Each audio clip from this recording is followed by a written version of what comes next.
जय हिंद फ्रेंड।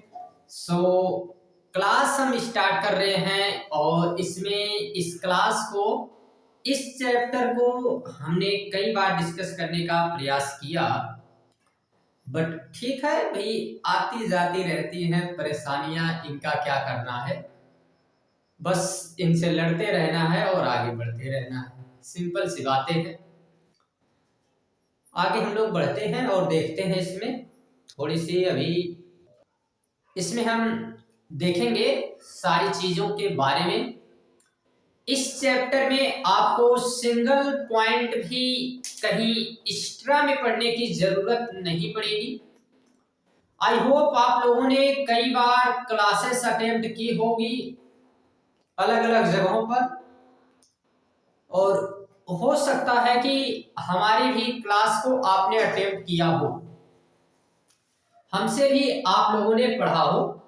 तो एक कई चीजें वहां पे मायने रखती है कि भाई उस समय में हमने कैसे आपको पढ़ाया था। आप यही क्लास हमसे दोबारा कल पढ़ेंगे तो थोड़े से अलग वे में हम पढ़ा सकते हैं। जो भी रियल लाइफ के एग्जाम्पल होंगे उन एग्जाम्पल्स को हम थोड़े से चेंज कर सकते हैं। तो एक कई तरह के पैटर्न मतलब होते हैं, कई वे में हम उसको पढ़ा सकते हैं, अलग अलग एग्जाम्पल्स दे सकते हैं। तो ये सारी चीजें थोड़ी सी, इसको आप कुछ भी समझिए, ठीक है। तो अलग अलग तरीके से इसमें बातचीत होती रहती है और स्टार्ट करते हैं हम लोग। सारी चीजें इसमें देखेंगे, बाकी तो जानते ही हैं आप लोग भी कि जो लोग प्रशंसा करते हैं हमारी, तो भाई वो हमारी योग्यता है, बट जो लोग जलते हैं वो हमारा जलवा है। तो इसमें कोई सोचने की बात थोड़ी है, ये सारी चीजें चलती रहती है। चलेगा, क्लास स्टार्ट हो गई है तो भाई चलेगी, जो भी बातचीत होगी वो सब बाद में देखा जाएगा, और जो भी चीजें हैं सारी चीजें डिस्कस की जाएंगी, ठीक है। चलिए स्टार्ट करते हैं। थोड़ी सी खांसी की प्रॉब्लम है तो भाई बीच बीच में कहीं ना कहीं आपको मिलती रहेगी, इससे भी मुलाकात होती रहेगी। ऐसे इसके लिए तो कई सारी चीजें की जा रही है, बट अभी ये जाने वाली नहीं है छोड़ के, तो औरों की तरह तो भाई ये रहेगी, ठीक है। तो इसमें देखते हैं हम लोग। चलिए स्टार्ट करते हैं क्लास को, और क्लास भी आपके लिए हमने कुछ चीजें रखा है। क्या रखा है हमने, अभी देखो अगली क्लास आपकी अभी स्टार्ट हो रही है, ठीक है। ये सारी पीडीएफ्स वगैरह आपको हम बता रहे हैं जो, तो इसमें भी ये क्लास भी आपको मिल जाएगी, कुछ ही दिनों में एक क्लास भी आप लोगों को मिल जाएगी। इसके लिए भी हम अभी स्लाइड वगैरह यहाँ पे बना रहे हैं, ठीक है। तो आई होप कहाँ गई स्लाइड भाई, हाँ ये भी स्लाइड वगैरह आपकी बन रही है, इसको भी पढ़ाया जाएगा, ठीक है। कुछ ही दिनों की बात है। और फिर इसके बाद अगर हम बात करें तो इससे पहले हमको और भी स्लाइड वगैरह यहाँ पे हमने अभी जो आपकी क्लास है इसके लिए ऐड किया है। तो ये भाई ये है आपकी क्लास चैप्टर फर्स्ट। तो इसके बारे में हमको देखना है, ठीक है। चैप्टर फर्स्ट है और सारी चीजें हम यहाँ पे अब देखते हैं। चलिए भाई स्टार्ट कर देते हैं क्लास को। देखिए चैप्टर का नाम जो है आपको बताएं अगर, तो पावर शेयरिंग इस चैप्टर का नाम है, ठीक है। पावर शेयरिंग इस चैप्टर का नाम है भी, पावर शेयरिंग। बट इस पावर शेयरिंग चैप्टर में, इस चैप्टर को पढ़ने से पहले कुछ बेसिक बातें जो इस चैप्टर में दी गई हैं, एक बुक्स राइटर जो हैं ऐसा एक्सपेक्ट करते हैं, ऐसा सोच रहे हैं कि आप लोग ये सारी चीजें जानते होंगे, और नहीं जानते तो आपके टीचर जो हैं, ठीक है, वो टीचर जानते होंगे, वो आपको बताएंगे। तो भाई बता दिया जाएगा आपको। और यही चीज है पहला कि भाई democracy, what means of democracy, लोकतंत्र क्या होता है, इसके बारे में सबसे पहले बातें करनी है। तो भाई डेमोक्रेसी क्या है, तो for the people, by the people, of the people, ये सारी चीजें बताई जाती हैं। अब्राहम लिंकन के द्वारा कुछ बातें बताई जाती हैं और हमारे अपने ही देश के डॉक्टर भीमराव अंबेडकर के द्वारा ये बताई जाती है कि भाई ठीक है, डेमोक्रेसी आप कहते हैं लोगों के द्वारा, लोगों के लिए, बट उनके हित में हो, बहुसंख्यक ना हो, इन सारी बातों को एक्स्ट्रा में जोड़ते हैं। तो इनके बारे में भी हम देखेंगे। ये दो टाइप्स की होती है। आप लोग ऐसे सिंपली इसमें क्लास 9th में बहुत ही डिटेल में इसको आप लोगों ने पढ़ा होगा कि भाई किसे कहते हैं डेमोक्रेसी, बट ठीक है, हम इसको आगे समझ लेते हैं। तो डेमोक्रेसी का अभी आपको सिंपल सा मतलब समझना है कि भाई क्या होता है। तो एकदम सिंपल है कि भाई लोगों का शासन है, लोगों का शासन। और लोगों का शासन का मतलब कौन से लोग भी जो किसी भी देश में रह रहे हो, किसी भी देश का मतलब है जिस देश में लोकतंत्र की बातें की जा रही है, उसी देश के लोग, वहां के लोग वहां पे रह रहे हों और उनका चुनाव जो है वहीं के रिप्रेजेंटेटिव यानी कि प्रतिनिधि जो है किए हों, और इन प्रतिनिधियों का चुनाव वहां के लोग किए हों। तो सिंपल सा मतलब है कि भाई लोगों का अपने ही लोगों के ऊपर शासन हो और उन्हें हम ही चुनकर भेजो कि आप हमारे ऊपर शासन करो। बट शासन करने का मतलब ये नहीं कि अपनी मनमानी करो, हमारे हित में कार्य करो, अपने हित के लिए कार्य ना करो कि केवल अपना हित बनाओ, अपने लिए काम करो। तो हमारे लिए काम करना है, देश के लिए काम करना है। तो ये सारी चीजें एक डेमोक्रेसी में होनी चाहिए। इसी के साथ डेमोक्रेसी में यह भी बताया जाता है कि भाई अगर यहाँ के हम नागरिक हैं तो हम डेमोक्रेसी हमें अधिकार ये भी देता है कि हम डेमोक्रेसी में जो भी सरकार शासन व्यवस्था चलाने वाली है उस सरकार की, वहां के रहने वाले, सत्ता संचालन करने वाले लोगों की किसी कमी को बताने का भी हमें अधिकार भी, हम बता सकते हैं कि आप ऐसा नहीं, ऐसा कर रहे हैं, आप गलत कर रहे हैं, सही कर रहे हैं। तो लोकतंत्र ही अधिकार देता है कि भाई आप हमारी भी निंदा कर सकते हो कि हम कहाँ गलत हैं, कहाँ सही है। बाकी लोकतंत्र के विपक्ष में भी तर्क दिए गए हैं जो क्लास 9th में बहुत डिटेल में बताया गया है। तो अभी तो हम क्लास 9th के उस चैप्टर के बारे में डिस्कस करेंगे नहीं, क्योंकि भी हमको तो क्लास 10th का अभी ये चैप्टर देखना है। तो इसी में हम लोग बातें करेंगे और इसी के बारे में डिस्कस करेंगे। ऐसे नॉर्मली अगर हम देखें तो डेमोक्रेसी 2 टाइप्स की होती है, 2 प्रकार का होता है लोकतंत्र भी।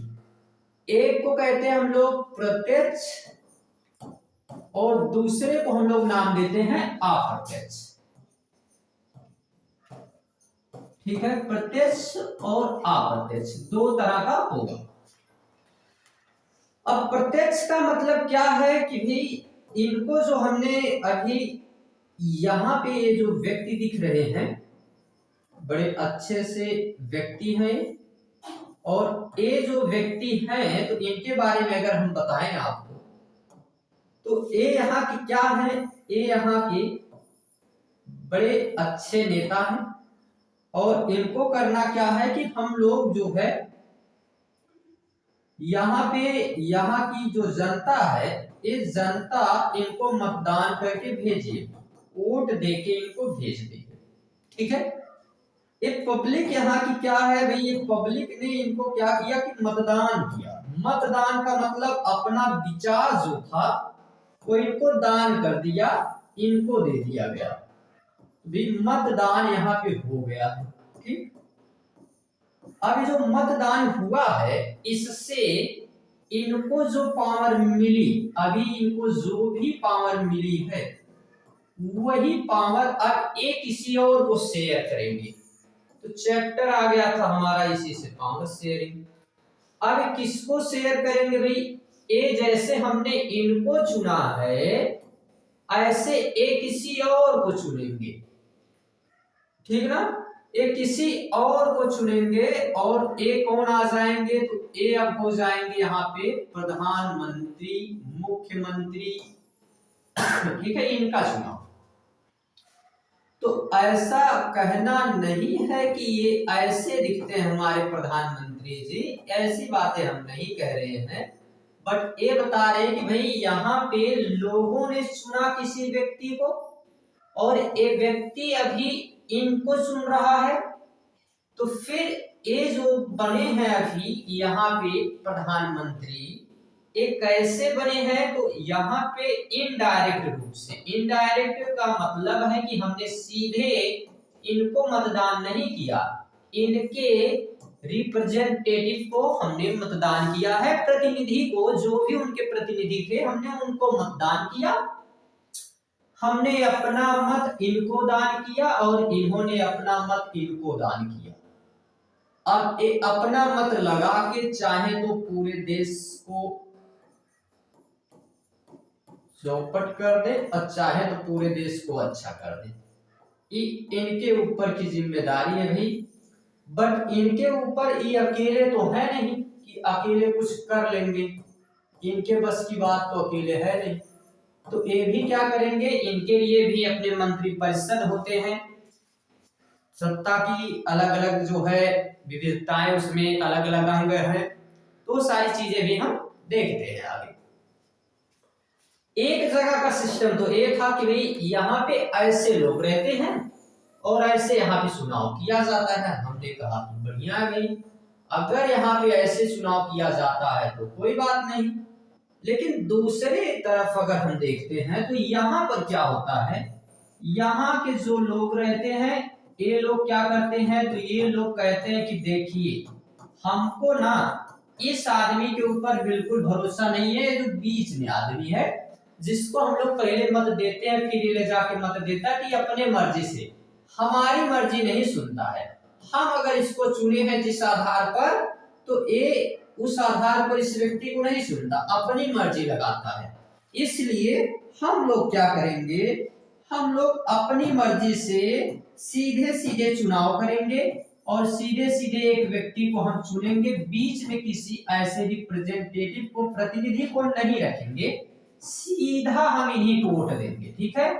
तो ये हम भाई सीधा अगर किसी को वोट दे रहे हैं, बीच में कोई प्रतिनिधि नहीं है, तो आगे पीछे इधर हम थोड़ा सा नाम ही बदल देते हैं, इसमें कौन सी बड़ी बात है, यहां से आ हटा देंगे, 1 मिनट आप रुक जाइए, यहां से हम इसको हटा देते हैं, प्रत्यक्ष हो गया, और यही आ यहाँ पे हम लगा देते हैं, आप प्रत्यक्ष हो गया, ठीक है भाई।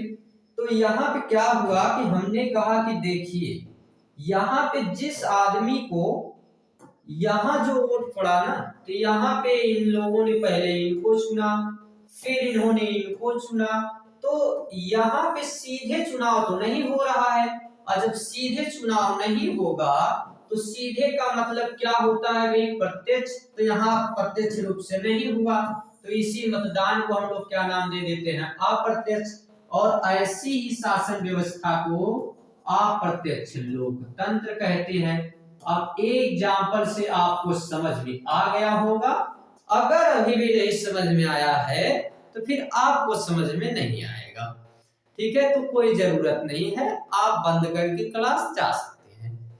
इतने सिंपल तरीके से अगर आपको नहीं समझ आया है तब, बाकी यहाँ पे ये जो आप लोग थे, आपके गांव वाले थे, ये अभी मतदान होने वाला है, तो इन्होंने वोट सीधे भैया किसको दे रहे हैं, ये सीधे प्रधानमंत्री को दे रहे हैं, सीधे वोट मुख्यमंत्री को दे रहे हैं, बीच में किसी विधायक या सांसद को नहीं रखते हैं, ये कहते हैं कि भाई ये लोग अच्छे आदमी नहीं हैं, तो जब सीधे मतदान करें, सीधे वोट दे रहे हैं, तो इसी को नाम देंगे हम लोग प्रत्यक्ष लोकतंत्र, ठीक है।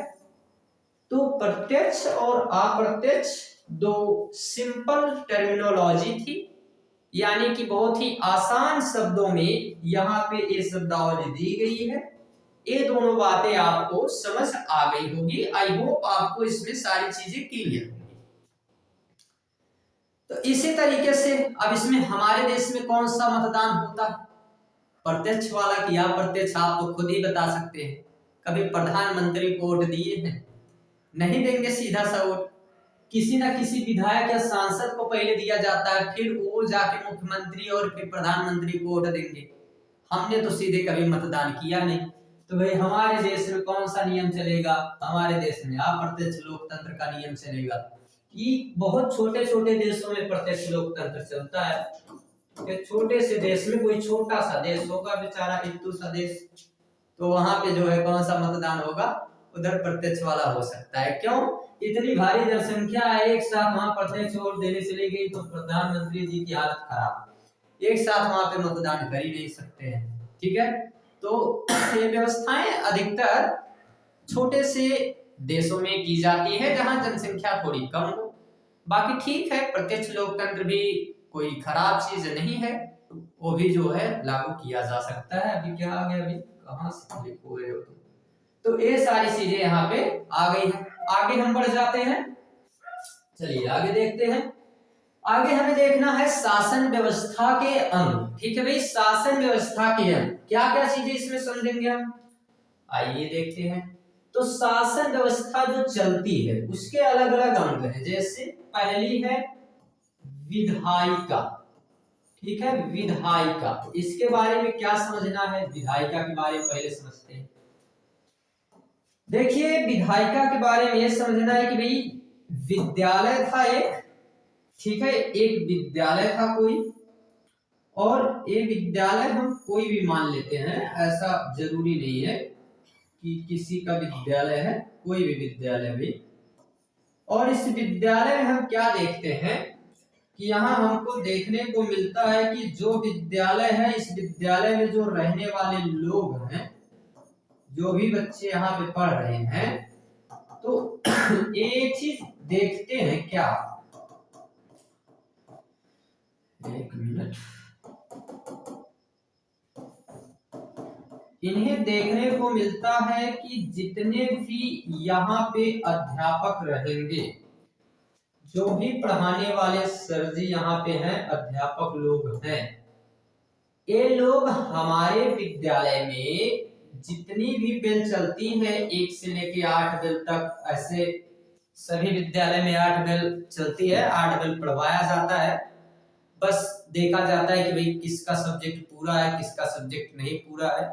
बाकी कैसा आपने पढ़ाया है इससे कोई मतलब नहीं, आपकी विषय पूरी होनी चाहिए। आपने सिलेबस कंप्लीट कर दिया है और आपका सिलेबस कंप्लीट है, बच्चे विषय पूरा कर लिए हैं, आपकी जिम्मेदारी खत्म। आपने कैसा पढ़ाया इससे कोई मतलब नहीं, क्योंकि हम प्रिंसिपल हैं, हमको कुछ नहीं आता तो भाई हम कुछ वहां पूछने जाएंगे नहीं। ठीक है, तो इसलिए ये सारी चीजें चलती रहती हैं। ये जितने टीचर थे ये बेचारे यहाँ पढ़ा रहे हैं, इनकी घंटी 1 से 8 तक, मतलब जो 1 से 8 बेल लगी है। अब इस बेल में जो बेल ए बनाया है, जो भी यहाँ पे घंटी बनाने का कार्य कर रहा है, घंटी बना रहा है मतलब एक तरीके से विधि बनाई जा रही है, काम करने का नियम कानून बनाया जा रहा है। यही नियम कानून बनाने की संस्था जो होती है, जहां नियम कानून बनते हैं, उन्हीं को हम क्या नाम देते हैं, उन्हीं को नाम देते हैं भाई विधायिका। तो जो नियम कानून को बनाए, ठीक है, जो भी नियम कानून को बनाता है उसी को हम लोग क्या नाम देते हैं, उसी को नाम देते हैं विधायिका। आई होप आपको ये सारी चीजें बिल्कुल समझ आ गई होंगी कि विधायिका किसे कहते हैं। ठीक है, तो विधायिका भाई किसे कहते हैं, तो विधायिका इसे कहते हैं कि जो नियम कानून बना रहा है, ठीक है, ऐसी संस्था जो नियम कानून बनाए किसी देश को नियमित रूप से चलाने के लिए, किसी संस्था को नियमित रूप से चलाने के लिए, तो उसी को हम लोग क्या नाम दे देते हैं, उसी को नाम दे देते हैं विधायिका। ठीक है, आगे यहाँ से हटने का नाम नहीं ले रहा है, तो या तो एग्जाम्पल हमको हटाना पड़ेगा या फिर बोर्ड को क्लियर करना पड़ेगा। तो चलिए ठीक है, देखते हैं।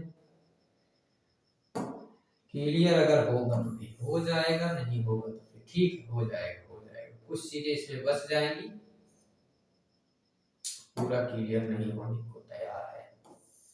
चलो ठीक है, हटा ही देते हैं, यहाँ पे रख देते हैं ये सारी चीजों को, कोई दिक्कत नहीं है। इधर हो गया विधायिका में हमने इसको रख दिया, ठीक है।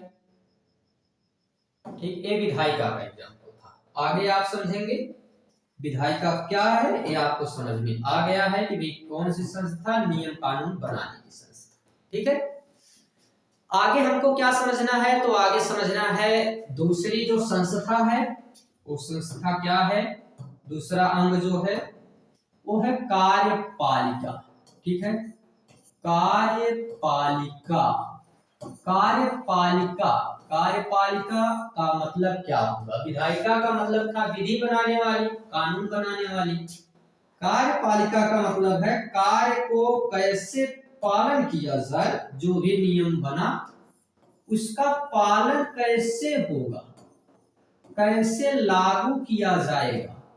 तो जब भी विद्यालय में एक बेल बन गई, भाई घंटी तो बन गई, अब इस घंटी के हिसाब से कौन पढ़ाने जा रहा है, कौन नहीं पढ़ाने जा रहा है, ये सारी चीजें लागू करवाने का जो कार्य करेगा, तो उनको तो विद्यालय में हम नाम देते हैं कि बड़े बाबू हैं वो, ठीक है, बेचारे।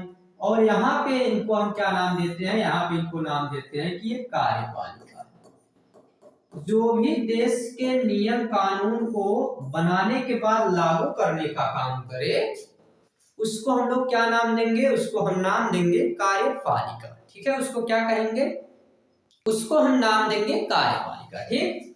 आगे बढ़े, आगे अगर हम समझें तो आगे अब एक तीसरी संस्था आती है हमारे सामने, और तीसरी संस्था क्या है, तो तीसरी संस्था के बारे में अगर हम समझें तो वही तीसरी संस्था है न्यायपालिका।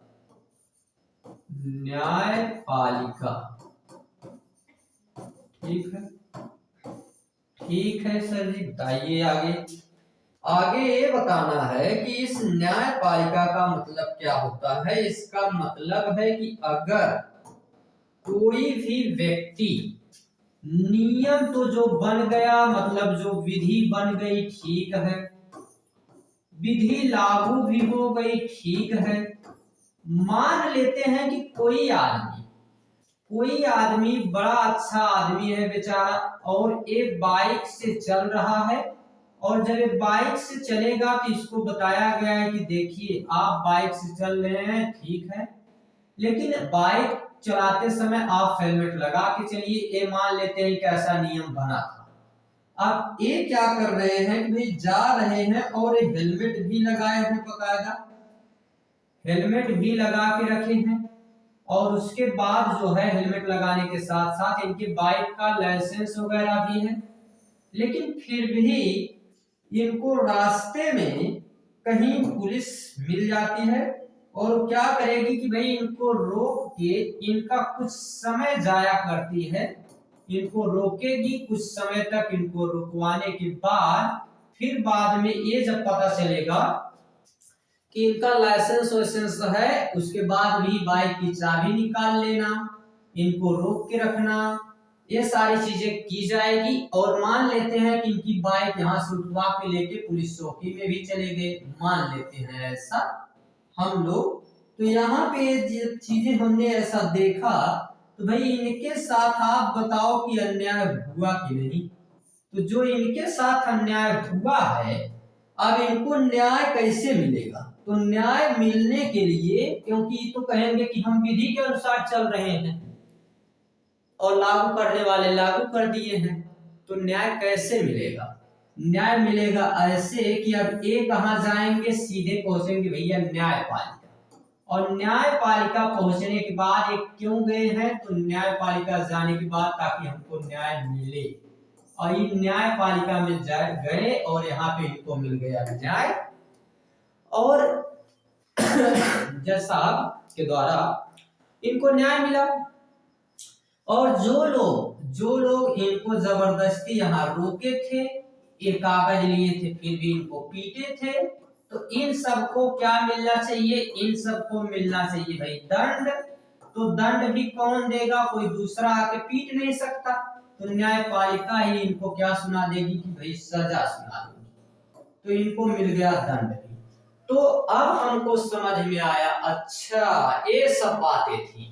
यहाँ पे जो घंटी बजा रहा था, बना रहा था, उसको नाम दिया हमने, यानी कि जो नियम कानून बनाया उसको समझे हमने विधायिका नाम दिया। जो भी लागू करवा दिया उसको हमने बड़े बाबू नाम दे दिया, मतलब कार्यपालिका। और जो भी यहाँ पे अगर इसका उल्लंघन करे तो उसको दंड देने के लिए न्यायपालिका, और अगर जो है वो सही से काम कर रहा था बेचारा फिर भी उसको सजा मिल रही थी, तो उसको न्याय दिलाने का काम भी कौन करे, न्यायपालिका। तो ये तीनों बातें आपको बड़े अच्छे तरीके से समझ में आ गई होगी, क्योंकि इससे ज्यादा सिंपल चीजें अब नहीं हो सकती हैं। तो ये सारी चीजें आपको समझ आई होगी। आगे अब हम लोग बढ़ जाते हैं, ठीक है। ये सरकार के अंग थी, शासन व्यवस्था के अंग थे। आगे बढ़े हम लोग, तो चलिए भाई आगे आ जाते हैं। यहाँ एक मिनट, खांसी है थोड़ी सी हमारे पास में। आगे हम देखते हैं, बार बार वीडियो इसीलिए बंद हो रहा है, थोड़ा सा खांसी आ रही है, हम उसको बंद कर दे रहे हैं, फिर उसको चालू कर दे रहे हैं, ठीक है। तो इसमें कोई दिक्कत की बात नहीं है, कुछ दिनों में सही हो जाएगा। आगे देखते हैं हम लोग। अब हम समझते हैं दो देश हैं, कौन कौन से देश हैं। दो देशों से सत्ता की साझेदारी का एग्जाम्पल हमको समझाने को एक बुक वाला आपका बताया है, जो भी बुक लिखे हैं महोदय जी, उन्होंने दो ऐसे एग्जाम्पल दिए हैं, एक बेल्जियम दूसरा श्रीलंका। और उनकी राजनीतिक स्थिति, भौगोलिक स्थिति, वहां पे जातीय बनावट कैसी है, इन सब के बारे में कुछ डिस्कस करने की बात की गई है। हम भी देखते हैं और समझते हैं। सबसे पहला देश उसमें आता है बेल्जियम, ठीक है। बेल्जियम, बेल्जियम यूरोप का एक देश है, यूरोप का एक छोटा सा देश है बेचारा, छोटा सा देश है। कितना छोटा सा देश है, इतना छोटा सा देश है, इतना छोटा सा देश है कि हमारे देश में एक राज्य है जिसका नाम है हरियाणा, इस हरियाणा से भी छोटा है, ठीक है। इतना छोटा है कि एक छोटा सा देश हमारे यहाँ हरियाणा है उससे भी छोटा, ठीक है।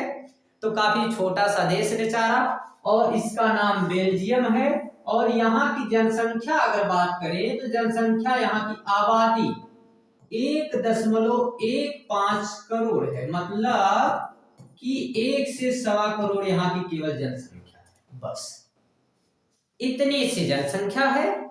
और बहुत ही कम क्षेत्रफल है इसका, लगभग हरियाणा राज्य से छोटा है। और यहाँ अगर इसके सीमा की बात करें तो कहां से कहां तक इसकी सीमा लगती है, ये सारी चीजें हम समझ लेते हैं। तो 4 देश हैं जिससे इसकी सीमा लगती है। तो 4 देश कौन कौन से हैं, उनके हम नाम बता देते हैं, और अभी आपको याद हो जाएंगे। याद ऐसे हो जाएंगे कि जैसे हम बता रहे हैं वैसे आपको ध्यान देना है।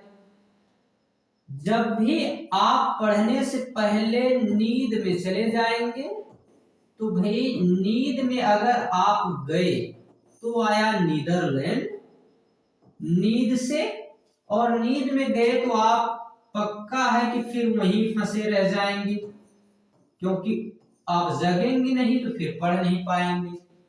और जब वहीं आप फंसे रह गए तो आपके जापान जाने का सपना तो खत्म हो जाएगा, और जापान जाने का सपना खत्म हुआ तो आप कहां पहुंच जाएंगे, आप पहुंच जाएंगे जर्मनी, ठीक है। तो पहुंच गए भैया आप जर्मनी, ठीक है। नींद में थे और वहीं फंसे रह गए आप, और वहां से आपका जापान का सपना खत्म और जर्मनी पहुंचे। और जब जर्मनी पहुंचे तो आप वहीं लटके रह गए, ठीक है, वहां से तो आप निकल नहीं पाएंगे। तो इसलिए हम लोग ये नाम भी याद कर लिए बिना इसका नाम लिए। बिना एक देश का नाम लिए आराम से याद कर सकते हैं। नींद में थे भैया, तो नींद में कौन सा, नींद में हमको आ गया यहाँ पे नीदरलैंड। फंसे रह गए तो यहां से फ्रांस आ गया। जर्मनी चले गए तो जर्मनी ये आ गया। और लग्जमबर्ग मतलब आप थोड़े से वहां पे जाने के बाद आपको लगा कब समय ही नहीं मिला, कैसे निकलते हैं, तो चारों देश ही हो गए, नीदरलैंड, फ्रांस, जर्मनी, लग्जमबर्ग। ये इसकी बाउंड्री पे 4 देश हैं, चारों तरफ से घिरा हुआ है। ठीक, अब आगे अगर बात करें तो यहाँ पे जाति बुनावट कैसी है, कैसे कैसे लोग रहते हैं। ये अपने यहाँ तो केवल कैसे कैसे लोग रहते पे मिमिक्री वगैरह लोग करते रहते हैं, ठीक है। तो ये चीजें यहाँ पे बताई गई हैं, कैसे कैसे लोग रहते हैं। तो यहाँ पे आप देखेंगे, यहाँ पे रहते हैं ऐसे ऐसे लोग कि इस भाग को नाम देते हैं फ्लेमिश। ऊपर वाले भाग को क्या नाम देते हैं, ऊपर वाले भाग को नाम देते हैं फ्लेमिश। ये ऊपर वाला भाग है, इसको फ्लेमिश कहा जाता है।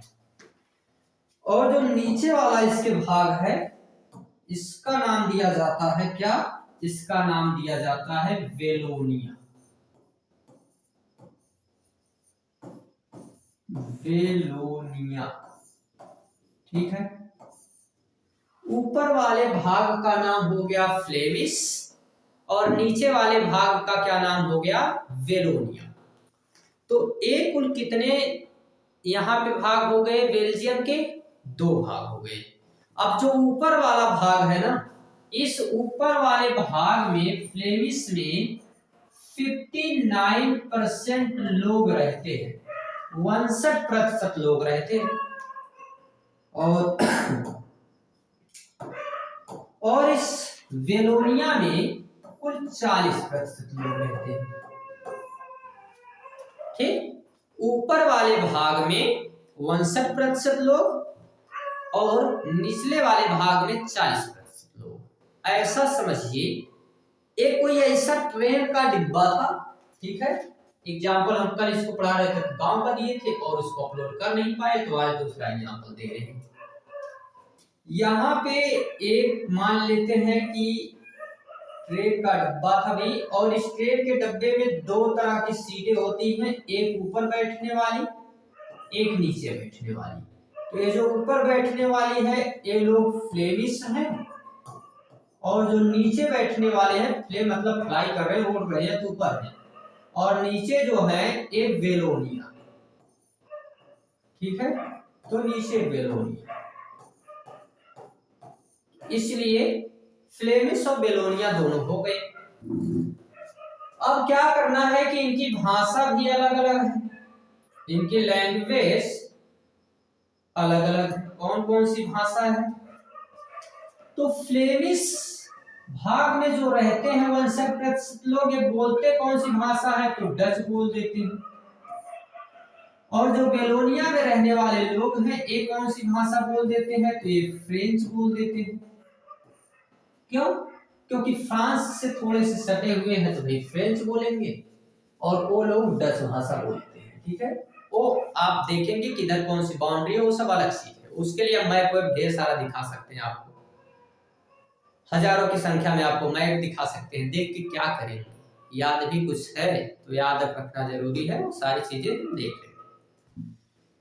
तो यहाँ पे अब हमको मिला कि भाई यहाँ फ्रेंच भाषा बोलते हैं, यहाँ पे डच भाषा बोलते हैं, ठीक। अब यहीं पर एक हिस्सा थोड़ा सा बच जाता है, थोड़ा सा हिस्सा कौन सा बचता है, यहाँ पे हम एक डिफरेंट कलर ले लेते हैं। यहाँ कोने में एक हिस्सा थोड़ा सा बच जाता है, और यहाँ 1% लोग रहते हैं केवल।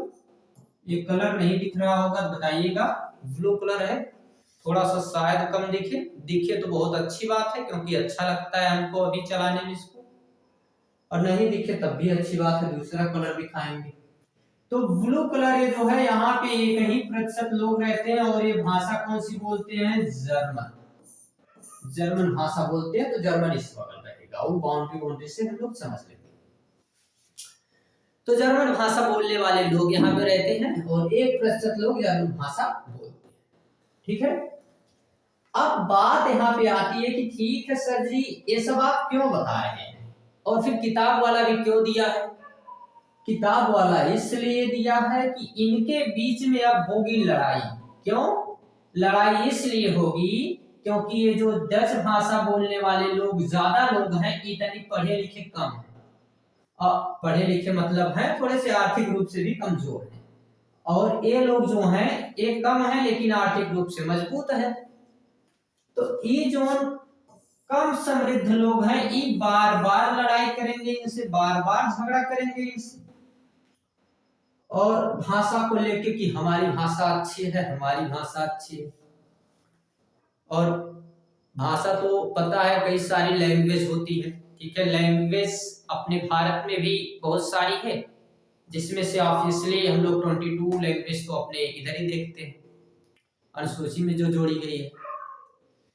बाकी सबसे सुंदर जो भाषा होती है अगर आपको बताएं तो सबसे सुंदर एक भाषा है जिसको सबको बोलने आता है, बस वो समय समय पे बोली जाती है, और वो है मतलब की भाषा।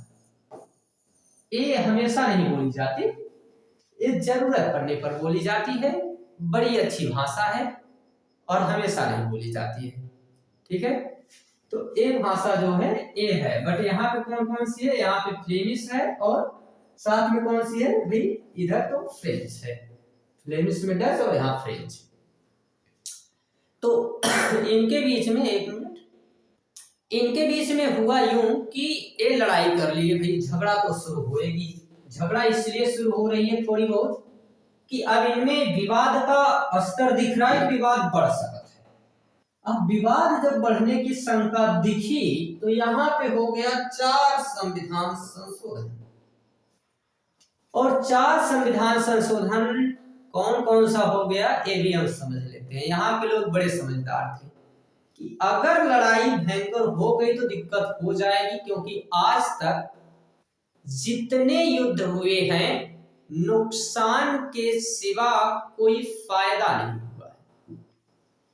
हमारे देश का जो बंटवारा भी हुआ उसमें ठीक है कि भी हम आजादी मिली हमको, बट करोड़ों की संख्या में लोगों की जाने गई, लोग मारे गए, यहाँ से वहां पलायन हुआ, तो हानि वहां भी हुई थी। आज तक जितनी लड़ाइयां हुई हैं सब नुकसान की लड़ाइयां हुई हैं, कहीं से फायदा नहीं मिलता है।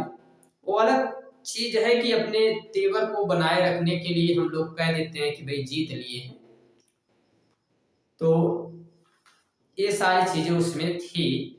बट ठीक है, यहाँ पे इसलिए ये लोग समझदारी से काम लिए और 4 संविधान संशोधन कर देते हैं। 4 संविधान संशोधन कौन कौन सा करते हैं उनको समझ लेते हैं। पहला संविधान संशोधन, अब देखिए इसका डेट वगैरह अगर बात करें ना तो 1970 से 1993 के बीच में 4 संविधान संशोधन किए गए थे। और हमने डेट नहीं लिखा, तभी आधे लोग टेंशन में आ गए थे कि सर जी को डेट नहीं आता क्या, डेट नहीं लिखे हैं क्या? डेट आता है, हम भी डेट लिख देंगे, अभी लिख दिए हैं, इसको देख लीजिएगा आप लोग। ये नहीं पूछेगा, डेट आपसे नहीं पूछेगा, 4 संविधान संशोधन पूछेगा। और अगर डेट इतना ही इंपॉर्टेंट है तो इसको याद कर लीजिए, क्या दिक्कत है। 1970 से लेकर 1993 इतने डेट आपको बता देंगे कि आप अपना डेट ऑफ बर्थ भूल जाएंगे, तो ऐसा टेंशन नहीं लेना है, सारी डेट वगैरह बताई जाएगी। पहला संविधान संशोधन क्या किया गया? पहला संविधान संशोधन इधर ये किया गया कि देखिए देश में भाषा को लेकर विवाद है, तो दोनों भाषा, कौन कौन सी? दोनों भाषा, जो एक भाषा है डच और दूसरी भाषा है फ्रेंच, इन दोनों भाषा को क्या किया जाएगा? तो इन दोनों भाषा को यहाँ की सभी सरकारी कार्यों में लागू किया जाएगा, और साथ में ये दोनों भाषा के प्रतिनिधि केंद्र सरकार में समान रहेंगे। प्रतिनिधियों की जो संख्या होगी वो केंद्र सरकार में दोनों भाषा को बोलने वाले लोगों की संख्या समान होगी। मतलब ये कि अगर यहाँ पे 20 लोग डच भाषा को बोलने वाले हैं तो 20 लोग ही फ्रेंच भाषा को बोलने वाले आएंगे। और इसी के साथ एक चीज अभी हमने इसमें नहीं आपको बताया, वो इसलिए नहीं बताया कि एक साथ कंफ्यूजन हो जाएगा। अभी हम उसको ये संशोधन बताने के बाद आपको बता रहे हैं, ठीक है। वो अभी हम जान रहे हैं, आपके दिमाग में चल रहा है कि सर आप कैपिटल के बारे में नहीं बताए हैं। कैपिटल हम अभी बता देंगे, तो कैपिटल के बारे में भी सारी चीजें हम बता देंगे। तो यहाँ पे कहा गया कि भी देखिए प्रतिनिधि जो होते हैं ना, वो प्रतिनिधि जितने भी रहेंगे तो उसमें से आधे रहेंगे डच वाले, आधे रहेंगे फ्रेंच वाले। क्यों? ताकि कोई भी एक निर्णय एक आदमी एक भाषा को बोलने वाले लोग ना कर सके, और कोई भी निर्णय तभी सफल माना जाएगा, तभी उस निर्णय को माना जाएगा जब दोनों भाषा को बोलने वाले प्रतिनिधि उस पे हाँ बोलते हैं कि भी ठीक है, इस संविधान संशोधन को या फिर इस कार्य को हम लोग सहमति दे रहे हैं, आप लागू कर सकते हैं। तो ये सहमति वगैरह देने का कार्य अगर दोनों भाषा के लोग कर देंगे तो फिर ये आगे चलेगा, नहीं करते हैं तो फिर ये आगे नहीं चलेगा, ठीक है। तो पहले में यही बताया गया कि केंद्र की सरकार में दोनों भाषा को बोलने वाले प्रतिनिधियों की संख्या क्या रहेगी? समान रहेगी, जो कि हमारे देश में ऐसा नियम नहीं है। हमारे देश में ऐसा नियम क्यों नहीं है? तो एक मिनट, ऐसा नियम इसलिए नहीं है, यहाँ पे हम देखते हैं कि भाई प्रतिनिधि और प्रतिनिधि से कोनो मतलब ना है। यहाँ पे चाहे जो भाषा आप बोलिए, इसमें कोई झड़प नहीं है। आप कोई भी भाषा बोलिए, हम सब भाषा मानने को मंजूर है। बस आपको तनी मनी अंग्रेजी आना चाहिए। तनी मनी अंग्रेजी काहे आना चाहिए भैया? आपके वकील अंग्रेजी में बतियाएंगे, आपके जज अंग्रेजी में बतियाएंगे, आपके सामने बतिया के चले जाएंगे, आप कुछ नहीं समझ पाएंगे। इसलिए आपको इंग्लिश थोड़ी बहुत आनी चाहिए। तो इसलिए ये सारी चीजें हैं, बट ऐसा कोई रूल नहीं है। आप हिंदी बोलिए, मस्त बोलिए, कोई दिक्कत नहीं है। आपको हम हिंदी में ही पढ़ाएंगे सारी चीजें। जब भी हमको लगेगा कि इंग्लिश का कुछ पढ़ाना है तो हम इंग्लिश वाले बच्चों के लिए एक अलग से स्लाइड, एक अलग से प्लेलिस्ट चलाएंगे, तो उनको इंग्लिश टू इंग्लिश पढ़ाया जाएगा। उनका किताब उताब पूरा बढ़िया से छपवा के रखे हैं हम, तो उनको भी वही बता देंगे। आपको नोट्स चाहिए तो आपके लिए भी मिल जाएगा, टेंशन नहीं लेना। ठीक, आगे देखते हैं। दूसरा संविधान संशोधन क्या है? तो दूसरा है कि जो भी राज्य की सरकार है, एक मिनट, कहाँ है तुम भाई? इधर उधर जा रहे हो। राज्य की सरकार को केंद्र की सरकार से अलग कर दिया जाए। इसका क्या मतलब है? इसका मतलब ये है कि घर पे जैसे होता है तो एक यहाँ पे सिस्टम रहता है कि एक घर के रहते हैं मालिक, ठीक है। फिर यहाँ बीच में कई लोग रहते हैं, तो कई बार क्या होता है कि ये अपने से कोई निर्णय नहीं लेते हैं, तो यहाँ पे अब इनसे इनको अलग कर दिया गया कि आप अपना निर्णय ले सकते हैं। तो केंद्र सरकार जो होती है यहाँ ऊपर टॉप पे होती है, यहाँ सभी राज्य सरकारें होती हैं, यहाँ पे स्थानीय लेवल की लोकल गवर्नमेंट होती है। तो इनको इनसे अलग किया गया कि भाई आप क्या कर सकते हो, अपना निर्णय अपने से खुद ले लो, ठीक है, खुद से अपना निर्णय ले लो। तो आपको भी भाई ये अधिकार है, और वहां पर भी आप चुनाव वगैरह कर सकते हो, वहां पर भी प्रतिनिधियों की संख्या समान रहेगी, ठीक है। तीसरे संविधान संशोधन में क्या बताया गया? तो तीसरे संविधान संशोधन में बताया गया कुछ ऐसा कि यहां पर क्या होगा तीसरे संविधान संशोधन में? तो तीसरे संविधान संशोधन में क्या बताया गया है, इसको हम लोग समझते हैं। तो यहाँ पे दो तो हमने देखा कि भी एक केंद्र की सरकार और दूसरा हमने देखा एक राज्य की सरकार, ठीक है। तो तीसरे में ये बताया गया कि अब एक रहेगी सामुदायिक सरकार, ठीक है। एक सामुदायिक सरकार ही यहाँ पे बनाई जाएगी, ठीक है। एक सामुदायिक सरकार बनेगी। इस सामुदायिक सरकार मतलब लोकल गवर्नमेंट, निचले लेवल पे एक और सरकार बनेगी, ठीक है। और वो सरकार क्या करेगी, तो वो सरकार भी यहाँ पे एक काम करेगी कि आप देखिए कि अगर आपको एक लोकल गवर्नमेंट जो कि भारत में भी बनाई गई थी, तो लोकल गवर्नमेंट ऐसी ही एक बनाएगी और वहां पे कहा गया कि भाई अगर आपको कोई भी चुनाव वगैरह करना है तो आप यहाँ पे एक ही भाषा के लोग जो है यहाँ पे चुनाव कर सकते हैं, ठीक है। बाकी यहाँ पे जितनी गवर्नमेंट है इनमें दोनों भाषा के प्रतिनिधियों को रहना जरूरी है, बट यहाँ पे कहा गया कि केवल एक ही भाषा को बोलने वाले प्रतिनिधि यहाँ पे रह सकते हैं, ठीक है।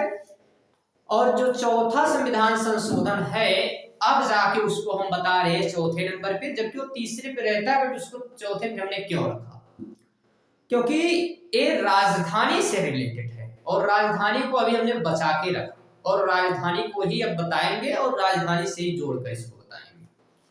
तो अभी तक में 3 संविधान संशोधन। सामुदायिक वाले में बताया गया कि लोकल गवर्नमेंट पे, यहाँ स्थानीय लेवल पे सरकार बनाई जा सकती है पंचायत जैसी, और इसका चुनाव एक भाषा को बोलने वाले लोग भी कर सकते हैं। चौथा संविधान संशोधन यहाँ पे क्या बताया गया था उसके बारे में आप समझिए पहले। तो चौथे संविधान संशोधन में यहाँ पे ये बताया गया कि क्या कोई प्लस स्लाइड हो सकती है क्या, एक मिनट, यहाँ पे प्लस स्लाइड हम कर देते हैं, ठीक है, आ गई है। तो प्लस इस स्लाइड में हमको और क्या देखना है, तो चौथा संविधान संशोधन के लिए हमको समझना है इसके कैपिटल के बारे में। तो ए रही कैपिटल, इसकी ए वाली है कैपिटल, यही है इसकी कैपिटल, ठीक है। और इसका क्या नाम है इस कैपिटल का, तो इस कैपिटल पे अगर हम बात करें तो इस कैपिटल का नाम है भैया, क्या नाम है, ब्रुसेल्स। इस कैपिटल का नाम क्या है, ब्रुसेल्स इसका नाम है, ब्रुसेल्स।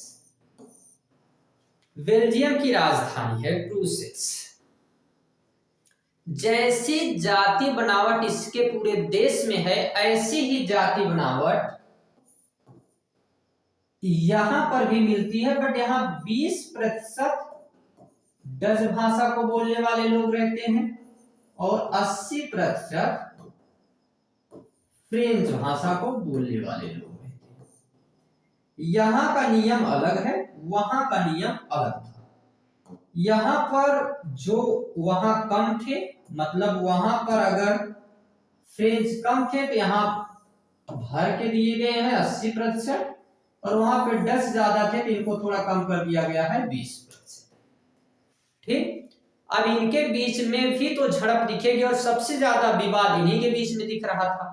तो इनको भी कहा गया कि जो इसकी राजधानी होगी, इस राजधानी में भी ये नियम है कि राजधानी में भी दोनों भाषा को बोलने वाले लोगों की संख्या समान रहेगी। जो भी प्रतिनिधि रहेंगे वहां उनकी भी संख्या क्या होगी, समान होगी। उनके बीच का जो भी चुनाव वगैरह होगा उसमें भी इनकी संख्या क्या होगी, बराबर बराबर होगी, इक्वल होगी, ठीक है। तो ये इसके चौथे संविधान संशोधन में बताया गया, जिसमें तीसरे संविधान संशोधन में आपके जोड़ा हुआ दिखेगा।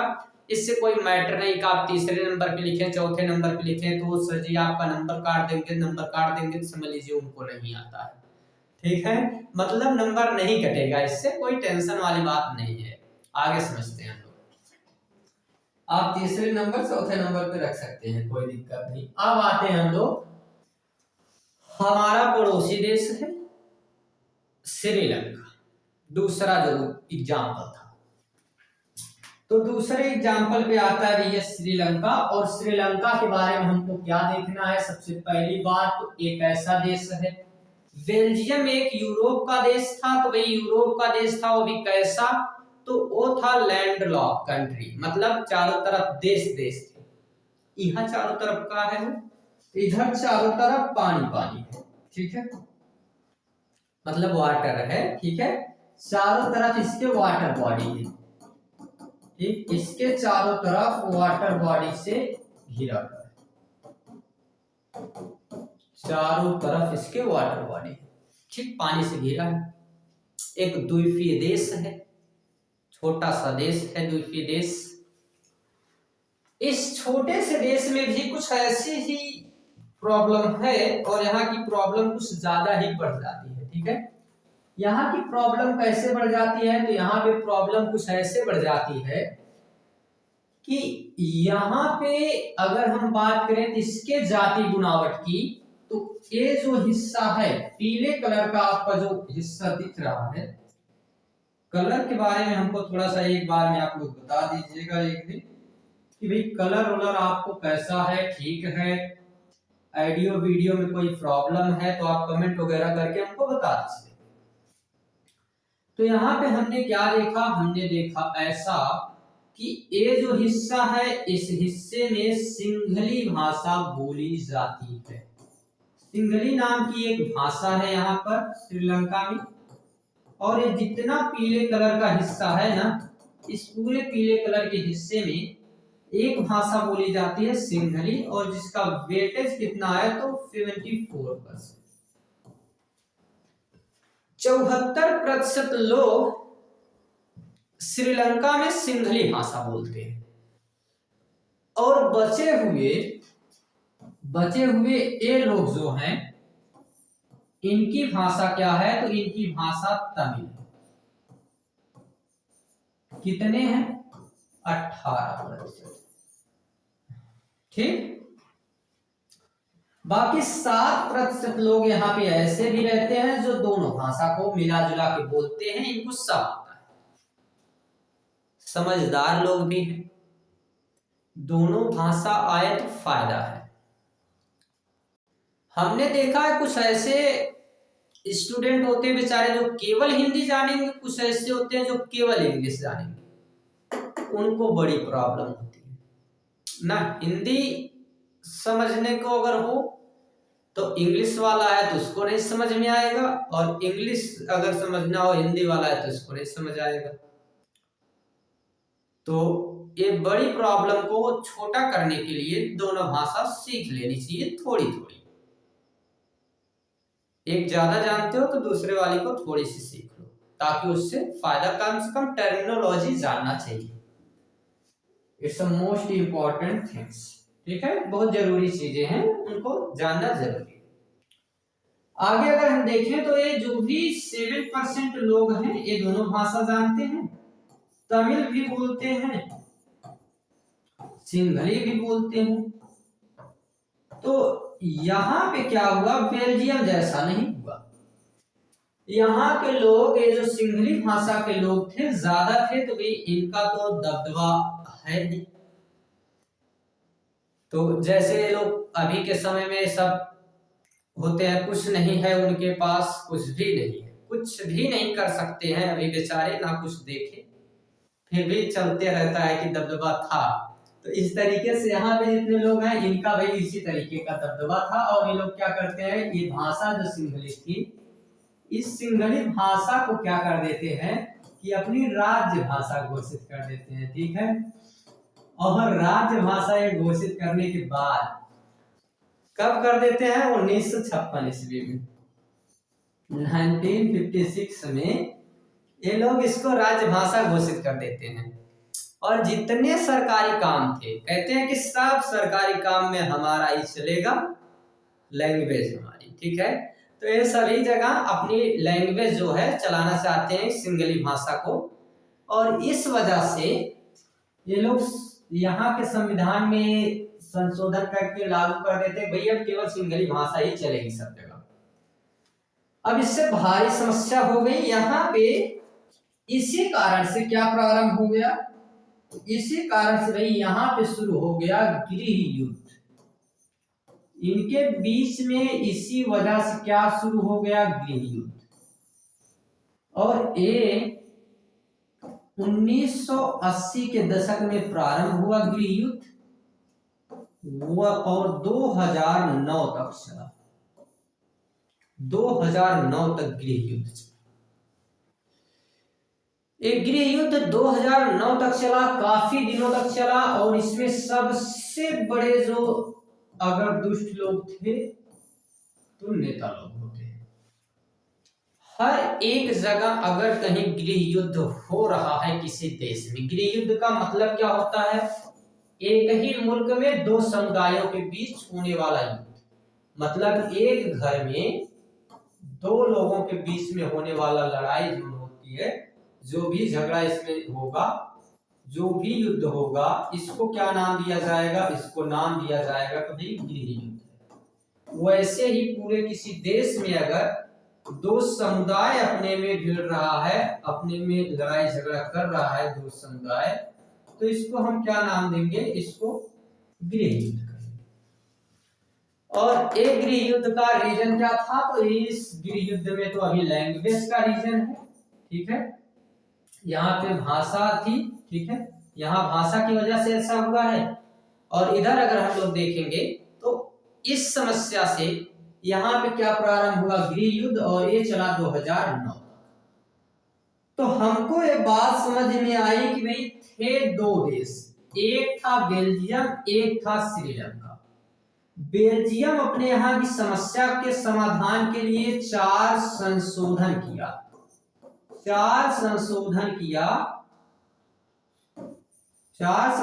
करके ये अपने यहाँ पे क्या कर दिया? तो ये समस्या को सॉल्यूशन उसका निकाल दिया। और जो भी श्रीलंका में जो थे तो ये लोग भाई कोई सॉल्यूशन तो निकाले नहीं, कोई उपाय इनको आया नहीं। ये लोग कहे कोई उपाय नहीं है, तो एक उपाय तो है लड़ाई कर लेते हैं। और वहां पे लड़ाई कर लिए और उसमें जो है अपना बढ़िया से पिटाए दोनों समुदाय के लोग, और 2009 तक चला, बाद में फिर खत्म हुआ। तो इसलिए हमको ये बात समझ में आ गई कि अब यहाँ पे हमको क्या पूछेगा किताब वाला, जो भी उसमें लिखा गया है कि भाई देखो सत्ता की साझेदारी काहे जरूरी है। मतलब बेल्जियम तो कर लिया सत्ता की साझेदारी, मतलब कि ये दो भाषा, जितनी भी यहाँ की भाषा थी, तो डच और फ्रेंच जो ये दोनों भाषा थी, इसमें क्या कर दिया? साझेदारी कर दिया, दोनों भाषा को सत्ता दे दिया, बच गया, गृह युद्ध नहीं हुआ, कोई लड़ाई झगड़ा नहीं हुई। बट श्रीलंका में ऐसा हुआ नहीं। श्रीलंका में एक कहा कि हाँ थोड़ी सुनते हैं किसी का, मत सुनो, तो ये किसी का नहीं सुना और इस वजह से यहाँ गृह युद्ध हुआ। तो पूछा जाता है कि सत्ता की साझेदारी क्यों जरूरी है? तो सत्ता की साझेदारी इसलिए जरूरी है कि भैया सत्ता की साझेदारी होती है लोकतंत्र की आत्मा, ठीक है। तो इसको क्या नाम दिया जाता है? इसको कहा जाता है कि लोकतंत्र की क्या है? आत्मा है। कौन? सत्ता की साझेदारी। मतलब बहुत इंपॉर्टेंट फिनोमिना है, जरूरी चीज है, सत्ता की साझेदारी करनी ही चाहिए, ठीक है। तो इसलिए यहाँ पे बताया गया है कि लोकतंत्र की आत्मा है। अब इसमें कई तर्क दिए जाते हैं। कैसे तर्क? एक तर्क दिया जाता है नैतिकतापूर्ण तर्क दिया जाता है, जिसमें कहा जाता है कि सत्ता की साझेदारी लोकतंत्र की आत्मा है। तो ऐसे तर्क वगैरह दिए जाते हैं। आपसे पूछा जाएगा क्यों जरूरी है, तो आप बता देंगे कि श्रीलंका जैसा गृह युद्ध ना हो। बाकी सारे एग्जाम्पल वगैरह आप दे सकते हैं। इस चैप्टर में जितनी सारी चीजें थी हमने उनको कवर करने का पूर्ण प्रयास किया है। इससे ज्यादा आपको इस चैप्टर में कुछ नहीं देखना है। हाँ, अगर आप देखना चाहते हैं, अगर बाय दफे हमारे होमवर्क वाला फीचर कुछ लेकर आता है तो इसमें हम आपको बता देते हैं। ये तो अपने यहाँ के संविधान संशोधन के बारे में बात कर रहा है, अभी इस पे हम नहीं चर्चा करते हैं। लोकतंत्र में सत्ता का अंतिम स्रोत किसको कहा जाता है? भाई लोकतंत्र में सत्ता का अंतिम स्रोत कौन है? तो जनता रहनी चाहिए, ठीक है। ये ऐसे आपको क्वेश्चन आंसर भी मिलते रहेंगे, हम होमवर्क आपको देते रहेंगे। बेल्जियम की राजधानी क्या है? तो भाई ब्रुसेल्स है, ठीक है। संविधान संशोधन की प्रक्रिया भारतीय संविधान के किस अनुच्छेद में वर्णित है? तो भाई 368 में वर्णित है। श्रीलंका में गृह युद्ध का मुख्य कारण क्या था? तो भाषा और जातीय संघर्ष था, ठीक है। लोकतंत्र का कौन सा रूप प्रत्यक्ष रूप से लोगों द्वारा निर्णय लेने की अनुमति देता है? तो यहाँ पे हम क्या कह सकते हैं? यहाँ पे प्रत्यक्ष लोकतंत्र तो प्रत्यक्ष ही रहेगा। बेल्जियम मॉडल में कौन सी सरकार केंद्र और राज्य के अलावा मौजूद थी? तो भाई सामुदायिक सरकार। भारतीय संविधान में अब तक कितने संविधान संशोधन हो चुके हैं? तो 100 से ज्यादा, ठीक है। श्रीलंका कब स्वतंत्र हुआ? 1948 में। लोकतंत्र में एक व्यक्ति एक वोट एक मूल्य का क्या अर्थ है? तो इसका अर्थ है कि समान राजनीतिक अधिकार होगा, ठीक है भाई। बेल्जियम में अपनी भाषाई समस्याओं का समाधान किस सिद्धांत पर आधारित है? तो अपनी इसमें क्या है, तो इसमें हम कह सकते हैं कि संघात्मक व्यवस्था पर आधारित होना चाहिए। शक्तियों का बंटवारा, शक्तियों का बंटवारा, ठीक है। लोकतंत्र की लिए 3 मुख्य विशेषताओं का वर्णन लिखिए, आप लिखेंगे। संविधान संशोधन की आवश्यकता क्यों महसूस हुई? आप लिखेंगे। बेल्जियम में सत्ता के बंटवारे के मॉडल को स्पष्ट कीजिए, आप लिखेंगे। श्रीलंका में सिंघली और तमिल के बीच संघर्ष का मुख्य कारण क्या था? लिखना है। लोकतंत्र में जवाबदेही, जिम्मेदारी, ये सारी चीजें आपको लिखना है, ठीक, लिख लेंगे। बहुत बहुत धन्यवाद, इसको लिखते रहिएगा।